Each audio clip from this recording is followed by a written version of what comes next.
Dr. Agnes Aondo. Today I'm going to discuss about bacterial vaginosis. So, what's bacterial vaginosis? This is the infection of the vagina, and usually the overview about bacterial vaginosis is the inflammation of the vagina, usually caused by overgrowth of bacteria that usually found in the vagina. That infection or inflammation usually causes a disruption in the natural balance of the vagina setting or the vagina area, and that causes some problems. Going forward, then we see what are the symptoms of bacterial vaginosis. So, most of the time, when the patients approach me or when the patients come in, the symptoms are vaginal discharge, and it's foul smelling, fish-like odor that usually patients complain about. There are going to be also some irritation or some burning sensation that patients will complain about. And then we assess the patients, test their urine. Most of the time, we're going to get some swab from the vagina area and then get it tested and get the patient treated. The causes, definitely like we said, is an overgrowth of is an inflammation and overgrowth of bacteria in the vagina that's going to cause the problem. Treatment is pretty specific. You have to check on your medical provider to give you the treatment. There are some ways you can prevent it, bacterial vaginosis, but most of the time you're going to end up getting some treatment for you to manage this condition. Treatment, like I said, there are multiple antifungal that you can get. There's antibiotic you can get to treat that infection. Most of it runs about 7 days to get the treatment or to get treated.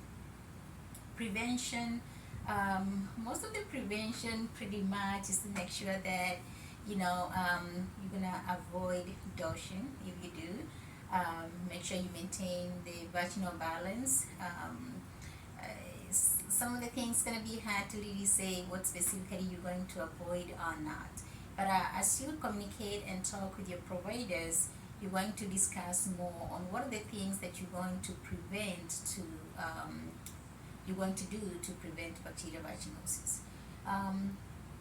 Where I'm being skeptical on saying on how you can prevent it is that if you are at the childbearing age, if you can be able to get a baby, or between the ages of being a teen and nowadays up to 40, even 55, you're likely to have bacterial vaginosis. It's more common on patients who are pregnant because of the hormonal imbalance, and also anybody else as a woman, as a lady, can get bacterial vaginosis. So sometimes there's no particular thing that you're going to do to prevent the infection. So avoiding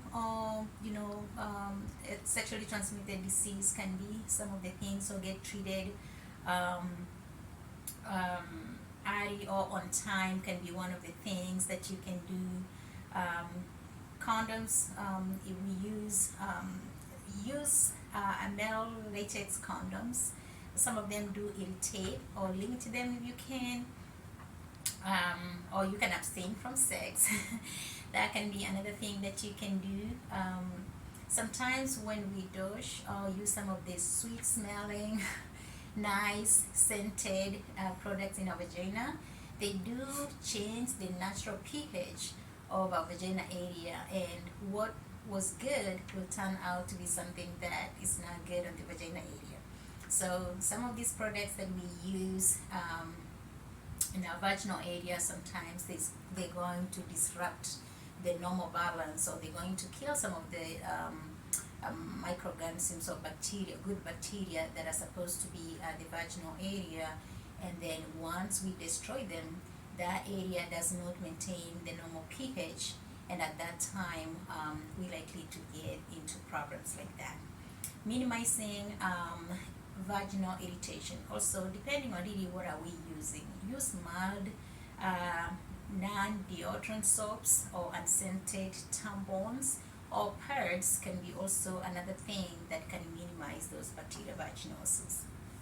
So, like you see, bacterial vaginosis is a little broad. It's simple but pretty broad, and it's going to depend on what is it that you're doing or what have you done to get there. And sometimes, really, nothing specific is going to cause bacterial vaginosis. It can be hormone imbalance. It can be what products we're using, what tampons or pads we're using. Are they scented? Are they non-scented? And especially if you find that your skin tends to be a little sensitive, then avoid some of the products we use that are scented. And that can minimize on how your vaginal area gets irritated, gets inflamed, and naturally avoiding all these problems. So at this point, if you have any questions, please drop your question down here, and I can answer them as as I get it, or I can see if there's any need to come back again and talk about the same topic in the future. Until then, come like our page. This is again Dr. Agnes Aondo. My office is here in Texas, DFW at 6609 McCord Avenue. We're taking patients. We take multiple insurance. We see patients all over Texas. So if you're in Texas area, we can talk about topics like this. If you're struggling with bacterial vaginosis, we do telehealth. We can treat you on tele, depending on where you are.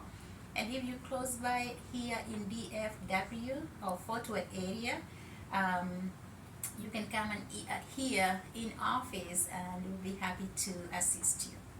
Thank you so much, Dr. Agnes Aondo.